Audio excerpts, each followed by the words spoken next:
Viewers, Namaste. We have additional collector Mr. Suhas Mapari with us, and Mr. Mapari had been here for a convention which is Maharashtra Export Convention 2024-25. Now, District Industries Center, Maharashtra Government, in specific Pune Collectorate, and Industries Department. Everybody is coming together to support overall exports, and the focus now is Chakan and nearby area. Mapari साहेब, कलेक्टरेटकडनं नवीन जे उद्योजक आहे किंवा जे already उद्योजक आहेत त्यांना त्यांचा business वाढवायचा आहे, एक्सपोर्ट करायचं आहे, त्यांच्यासाठी काय नवीन इनिशिएटिव्ह आहे आणि या कन्व्हेन्शनच्या माध्यमातून तुमचे काय नवीन इनिशिएटिव्ह तुम्ही लोकांसोबत शेअर केले आज? नाही, भारत सरकारचं जे काही आपलं $5 ट्रिलियन इकॉनॉमीकडे जे काही वाटचाल आहे त्यामध्ये महाराष्ट्र राज्य प्रागतिक राज्य $1 ट्रिलियन इकॉनॉमी 2030पर्यंत पूर्ण करायचं आहे. पुण्याचं खास करून इंडस्ट्री डिपार्टमेंटचे आमचे मित्र जॉईंट डायरेक्टर यांच्या आणि इंडस्ट्री डिपार्टमेंटच्या इनिशिएटिव्हमधून महाराष्ट्र सरकारनं जी 2023ला एक्सपोर्ट पॉलिसी केली त्या अनुषंगाने जे विविध स्टेक होल्डर्स आहे, केंद्र आणि राज्य शासनाचे विविध विभाग, इंडियन पोस्ट बँक असेल किंवा सक्सेसफुल एक्सपोर्टर्स असेल आणि ज्यांना भविष्यात एक्सपोर्ट करायचं आहे अशा शासनांची ही जे काय आजची कार्यशाळा आहे याच्यातून निश्चितच चांगला आउटकम मिळेल. याच्या पुढे जाऊन ॲज अ कलेक्टर ऑफिस हे केवळ जिल्हा स्तरावर न राहतं या जिल्ह्यामध्येचं पोटेन्शियल बघता, कारण राज्याच्या एक्सपोर्टमध्ये एकूण 25% हा वाटा जे महत्त्वाचे 5 सेगमेंट आहे त्याच्यामध्ये पुणे जिल्ह्याचा आहे आणि पुणे जिल्ह्याच्या सर्वच तालुक्यांमधून अशी काही कार्यशाळा घेऊन त्यामध्ये जे काही बडिंग किंवा जे नवीन उभारते ज्यांची महत्त्वाकांक्षा आहे किंवा ज्यांचं खरंच पोटेन्शियल आहे त्यांच्यामार्फत कसं आपल्याला पोहोचता येईल याचा निश्चितच आपण प्रयत्न करूया. ज्यांची इच्छा आहे किंवा ज्यांना काय करायचं आहे, नवीन जे उद्योजक आहे ते डायरेक्टली येऊन तुम्हाला किंवा राजपूत साहेबांना किंवा जे तुमचे अथॉरिटीज आहे इझिली येऊन भेटू शकतात की तारीख पे तारीख ब्युरोक्रेसी ही अडचण राहणारच आहे? नाही, ॲक्च्युली त्यासाठी स्वतंत्रपणे राज्य शासनाचा मैत्री कक्ष उभा केलेला आहे आणि या अनुषंगाने जिल्हा स्तरावर आणि जिल्हाधिकारी कार्यालय स्तरावर पण त्याच्यासाठी सेटअप आहे. त्याच्यामध्ये त्या टाईम बाउंडप्रमाणे त्याच्यात एस्केलेशन मॅट्रिक्स आहे.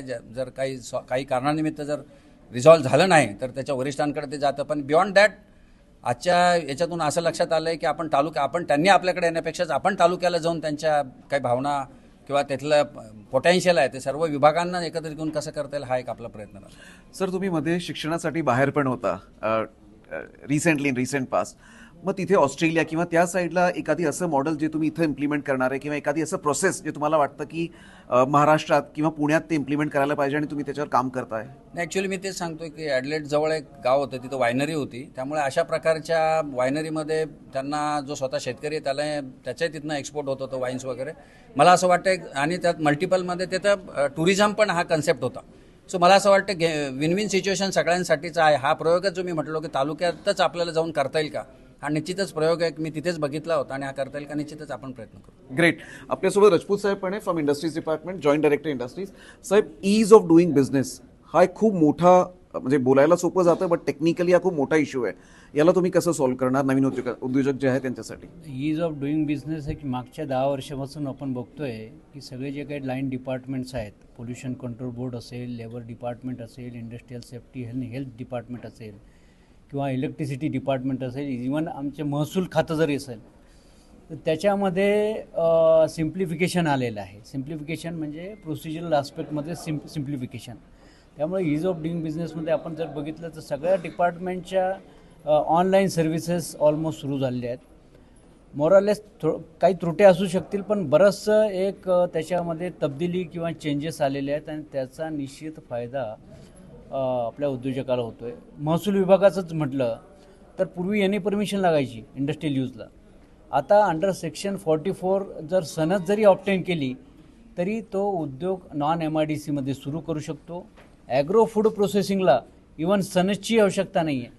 हे वारंवार जोपर्यंत आपण ओरिएंटेशन किंवा लोकांना सांगत नाही तोपर्यंत लोकांना त्याचं एक अवेअरनेस होणार नाही. आणि हे जे काही अशा टाईपचे आपण वर्कशॉप्स घेतो आहे त्या माध्यमातून सेक्टर स्पेसिफिक किंवा सब्जेक्ट स्पेसिफिक आपण घेतो आहे. आजचा जो आपला वर्कशॉप आहे तो एक्सपोर्ट रिलेटेड आहे. जसं तुम्ही ईज ऑफ डुईंग बिझनेस म्हटलं आहे तसं आपल्या एक्सपोर्ट पॉलिसीमध्ये ईज ऑफ डुईंग एक्सपोर्ट हा पण कन्सेप्ट समावेश करण्यात आलेला आहे. म्हणजे एक्सपोर्ट करण्याकरता काय काय गोष्टी आवश्यक आहेत उद्योजकांकडूनच. आता ही जी आपली एक्सपोर्ट पॉलिसी जी 2023ला लॉन्च झाली किंवा आपण सुरुवात केलेली आहे त्याची मोडॅलिटी एक महिन्याभरात येईल. कार्यपद्धती म्हणजे कशा पद्धतीने ॲप्लिकेशन करायचे वगैरे त्याच्यावरती काम सुरू आहे. त्या मोडॅलिटीच्या कमिटीमध्ये मी स्वतः आहे, त्यामुळे I no.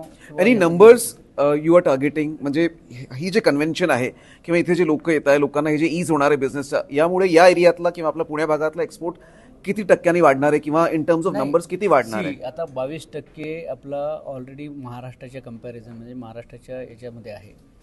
Already export savvy आहेत आपले इथले लोक, यांना फक्त बूस्टअप करणे एवढंच काम आहे. दुसऱ्या जिल्ह्यामध्ये तसं नाही आहे. एक्सपोर्ट फ्रॉम सिन्स इन्सेप्शन आपल्याला सगळं काम करावं लागतं. त्यामुळे इथला एक्सपोर्ट हे वाढवण्याकरता 10% इन्क्रिमेंटल ग्रोथ हा आम्ही टार्गेट ठेवलेला आहे प्रत्येक वर्षी. Great. Thank you for speaking to Punekar news.